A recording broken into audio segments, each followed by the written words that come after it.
Bem, hoje nós temos dois convidados já conectados com a gente aqui.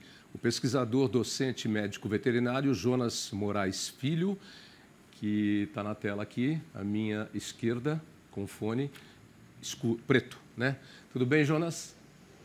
Tudo bem, bom dia a todos. Bom dia. E eu tenho também o biólogo e analista de pesquisa e desenvolvimento, o Marcos Jordão, que está aqui à minha direita com fone branco. Bom dia, Marcos. Bom dia, Tavinho. Bom dia a todo mundo que nos assiste. Prazer estar aqui com vocês. Bom, eu convidei vocês porque, entre amigos e pessoas que você conhece, cruza, as pessoas perguntam muita coisa para o jornalista, né? E eu conheço muita gente, eu frequento muito lugar. E essa história da febre maculosa tomou conta e gerou preocupação nas pessoas, principalmente por conta dessas 4 mortes aí de pessoas que foram a uma festa em uma fazenda na região de Campinas. E aí o carrapato estrela picou e elas foram contaminadas pela febre maculosa.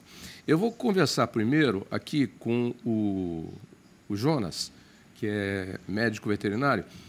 Jonas, eu tenho explicado para as pessoas que não são todos os carrapatos estrela que transmitem a febre maculosa, né? Assim como não são todos os bichos barbeiros que transmitem a doença de Chagas.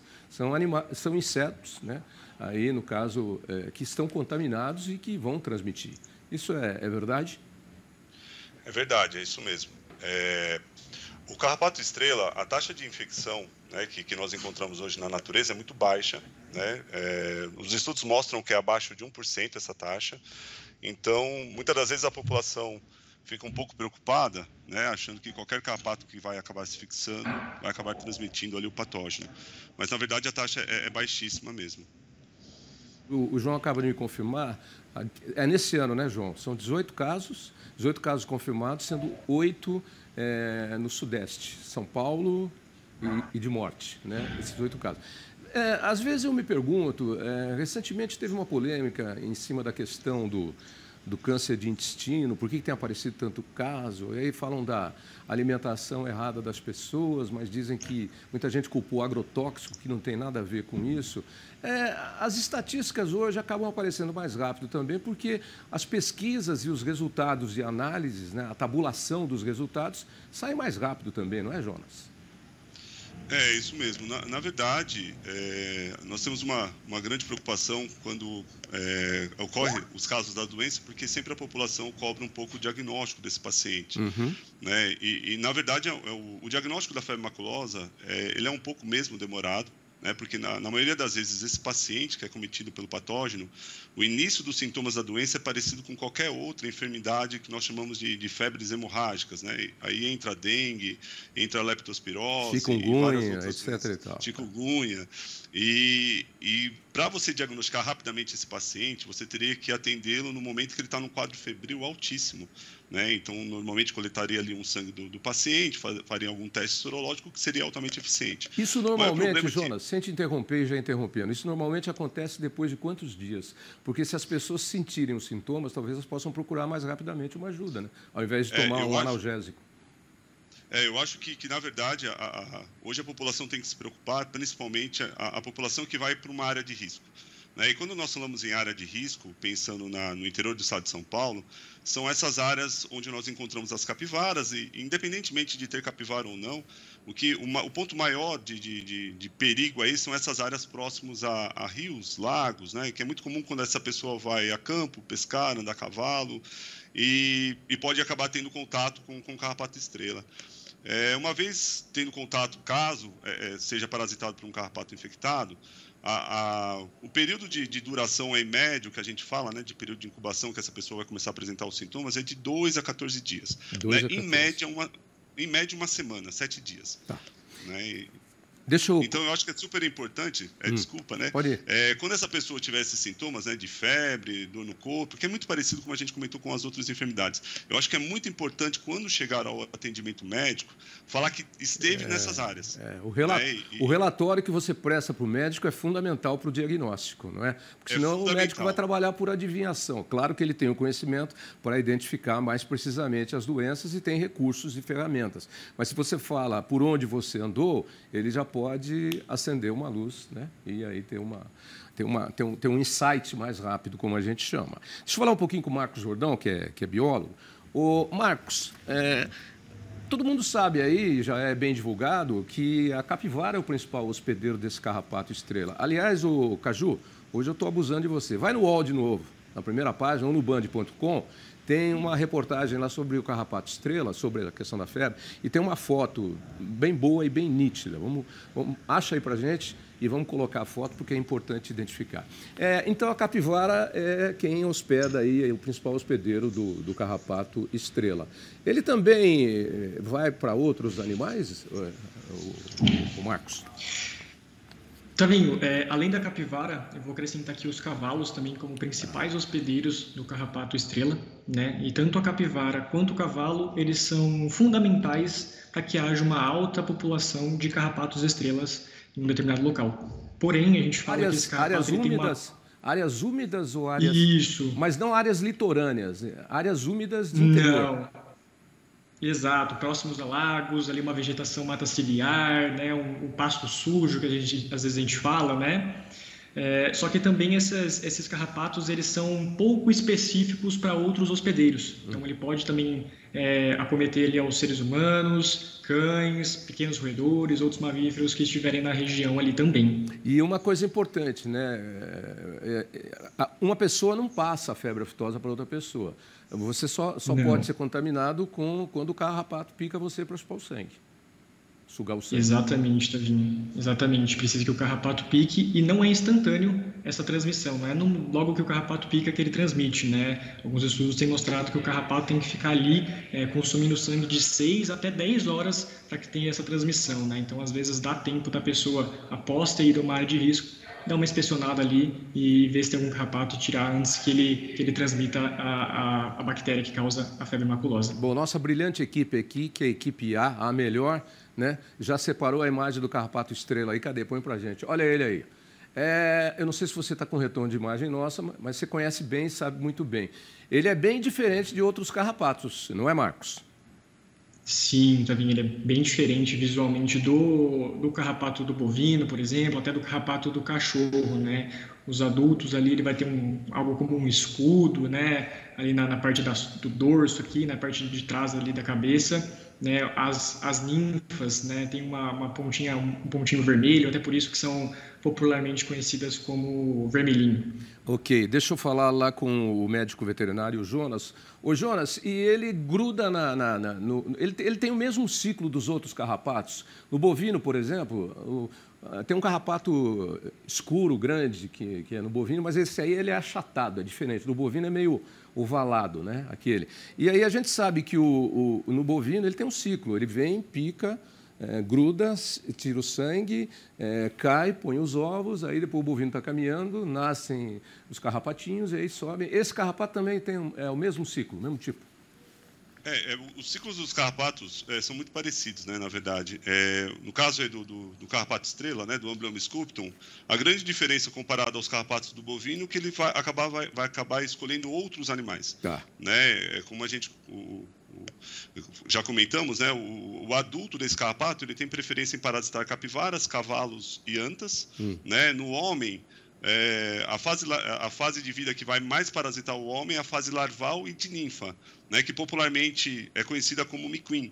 Né? Então, são essas fases que acabam parasitando o homem. Né? Mas é da mesma maneira, né? Para ele se desenvolver ao longo do tempo, vamos dizer assim, né, de sair de fase de larva para ninfa, obrigatoriamente ele vai ter que parasitar um mamífero de sangue quente. Né? Então, ele vai parasitar, se alimentar. Assim que ele acabar a alimentação, ele desprende, né, desse hospedeiro e volta para o ambiente onde ocorre a sua mudança de estágio de vida. A grande diferença do estrela para o carrapato do boi, né, para o Rhipcephalus do boi, é que, no fato, o sculpton, né, o estrela, acaba escolhendo outros hospedeiros. Né, mas a ideia geral do ciclo é muito parecida. Tá. Deixa eu falar com o Marcos aqui um pouquinho mais sobre a questão do posicionamento e da regionalização. Por que tantos casos apareceram em uma mesma região, hein? Porque eles são anotados e são conferidos, e nós temos alguns casos que não entram aí na tabulação de dados, ou especificamente naquela região. O que foi que aconteceu? Porque a fazenda foi interditada agora por 30 dias, e aí tem uma série de normas que estão sendo tomadas, que já deviam ter sido tomadas, eu acredito. O que é que aconteceu o que acontece se você tem uma superpopulação? Fabinho, além de uma maior proximidade das pessoas com essas áreas que tem capivaras, que tem cavalos, né, que acaba acontecendo muito predominante aqui no estado de São Paulo, né, a gente tem uma alta densidade populacional, então a gente acaba ocasionando um encontro maior entre as pessoas e esses carrapatos, mas tem um fator muito importante que a gente tem que citar aqui, que é a sazonalidade, né? A febre maculosa está muito ligada com a sazonalidade. Isso porque cada estágio de vida ele é mais predominante em um período do ano, né, uma estação. Então, agora na estação que a gente está, né, que é o inverno, né, fim do outono, começo do inverno, é uma alta de larvas, né, o pico das larvas. E como a gente tem mais larvas no ambiente... Tem uma superpopulação, não é isso? Exato. É o aumento da população de carrapatos. Uma superpopulação de larvas nesse momento. Tá legal. Em junho é o pico das larvas. Ô Jonas, e por que é que ele mata? Que tipo de problema ele causa? Ele dá uma febre hemorrágica, tipo que você falou, tipo a dengue, você começa a ter sangramento, é isso? Opa, estamos sem áudio. Bom, agora sim, com áudio. Vamos lá. Perfeito? Perfeito. O maior problema aí do patógeno, né, da bactéria, na verdade, essa doença é causada por uma bactéria, né, o nome, vou xingar um pouquinho agora, né, o nome dela é Rickettsia rickettsii. É mais feio do que a imagem do carrapato. E essa bactéria, o maior problema dela é que ela tem uma letalidade muito alta, né? Uma doença, mesmo que o número de casos é baixo, vamos dizer assim, mas é uma doença muito letal, né? Hoje no estado de São Paulo essa letalidade passa facilmente acima de 50% das pessoas que são acometidas, né? Que são infectadas. Por quê? O que acontece? Essa bactéria ela tem predisposição em parasitar células endoteliais, né? O que são células endoteliais? São células de parede de vaso sanguíneo, né? Então, quando ela parasita essas células endoteliais, ela acaba trazendo uma fragilidade para essas células, que automaticamente acaba trazendo uma fragilidade ali para a parede do vaso, né? Então, essas paredes do vaso começam a se romper. Então nós temos esses pontos hemorrágicos que começam a surgir. Quadros hemorrágicos. Né? Então, com o decorrer da doença, com o decorrer da infecção, cada vez mais células vão sendo destruídas, né, vão sendo acometidas, e a circulação, a oxigenação tecidual desse organismo começa a ter dificuldades, né? Então, por isso que normalmente a pessoa, em um primeiro momento, ela apresenta febre, né, por causa da próprio processo inflamatório, né, que essa pessoa está sendo acometida, e com o decorrer, né, com o impacto dessas células endoteliais, né, todo o sistema circulatório dessa pessoa entra num colapso, vamos dizer assim. Né, e o maior problema é que o processo de oxigenação tecidual do corpo dessa pessoa também vai ser alterado. Por isso que algumas pessoas... quando estão em atendimento mais grave, elas podem começar com sintomas neurológicos também, né? E é por causa de falta de oxigenação, não só a nível de vísceras, mas do próprio sistema nervoso central. Bom. Né? Então, é muito comum, principalmente um dos primeiros sintomas que aparece, essas manchas, né? E até mesmo uma alteração da cor da pele, são as regiões mais extremas do corpo da pessoa, né? Que são as regiões de circulação mais periférica, que são as mais facilmente... Mãos, pés... Mãos, né? Pontas de dedos de mão, onde o sistema venoso nosso muda, não é? Desce o sangue. Perfeito. E depois volta o sangue que vai ser purificado. São as regiões periféricas. Porque o maior problema é esse parasitismo de célula endotelial mesmo. Tá. Duas questões rapidinhas. O Marcos, primeiro, que cuidados as pessoas devem ter em relação a quando vão a essas áreas, né? E o Jonas já falou, quando sentir alguns sintomas desse tipo aí, ou aparecer, imediatamente comunique ao médico onde você andou, né? Eu estive lá na festa, na fazenda, fui na beira da lagoa, tinha capivara, que aí isso já puxa o alerta, né? Entre isso, o que mais pode se fazer? Otávio, eu acho que um dos principais pontos que as pessoas podem ficar atentas, né, é usarem roupas claras quando forem nessas regiões. Por quê? Né? Então, por quê? Porque o carrapato ele tem essa coloração um pouco mais escura. Ah, tá. Aí então você vai identificar mais fácil. Vê mais facilmente, exato. Legal. Segundo, saiu dessa região, fazer uma inspeção em si mesmo, né, dar uma olhada com cuidado, principalmente em regiões mais escuras ali, tem que olhar o corpo todo, né, o carrapato não tem preferência para um lugar X, né, ele pode ficar pelo corpo todo, então é muito importante ter um olhar com cuidado. Alguns repelentes específicos tem alguns compostos que repelem o carrapato estrela, tá? Uso de meias altas, né? Eu acho que esses são alguns cuidados principais que as pessoas podem tomar antes de visitar alguma área de risco. Legal, Marcos. E para terminar, deixa eu falar aqui com o Jonas. Jonas, então é isso, né? Tem que tomar cuidado, porque a gente convive com algumas pragas urbanas, que são ratos, baratas, pulgas, por exemplo, mas numa área rural você tem cobra, você tem carrapato, você tem aranha, você tem...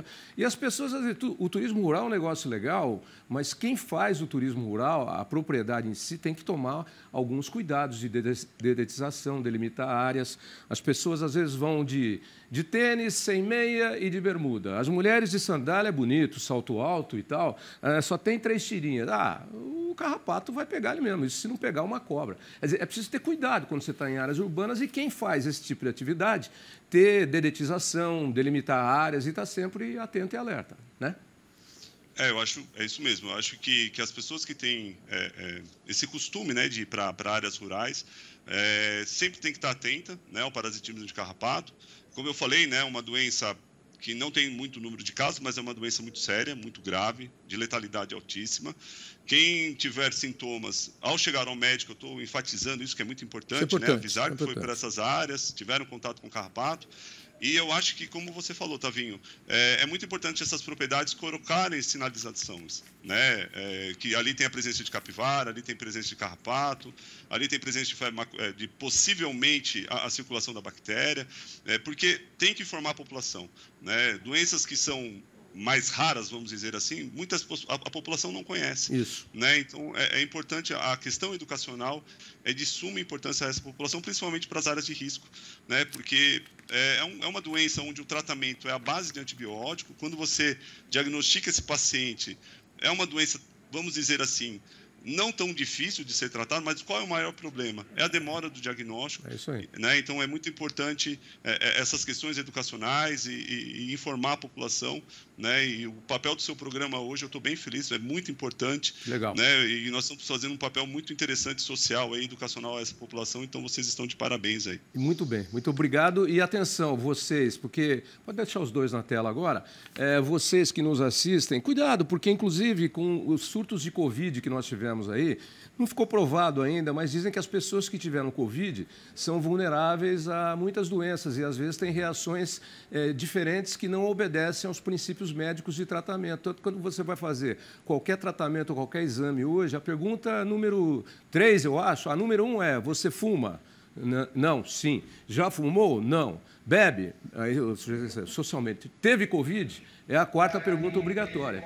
E esses agravantes aí desses quadros podem até ter atingido aí pessoas que já está ficando mais que provado que quem teve Covid acaba perdendo a sensibilidade imunológica para algumas coisas. Tá? Então, aqui, eu pedi para a Érica mostrar, ó, eu estou de botina hoje, ó, né? Mas eu estou na área urbana, estou em São Paulo. Mas eu, quando vou lá para o mato, eu vou de botina. Eu não vou de sandália, aquela de 3 tiras, não, e nem de tênis sem meia. Eu vou de botina, porque em região onde tem cobra, o pessoal usa botina até aqui, ó. Pega aí, Érica, aquela botina alta que vem até aqui, ó. Porque a cobra, quando vem, ela pega aqui, ó. Então, tem que ter cuidado, né? O campo é o campo, a floresta é a floresta, a cidade é a cidade. João, canta para mim aí, eu estourei o tempo, a gente desconta das outras coisas, João. Essa entrevista aqui é importantíssima, como disse aqui um dos nossos convidados aqui, o Jonas.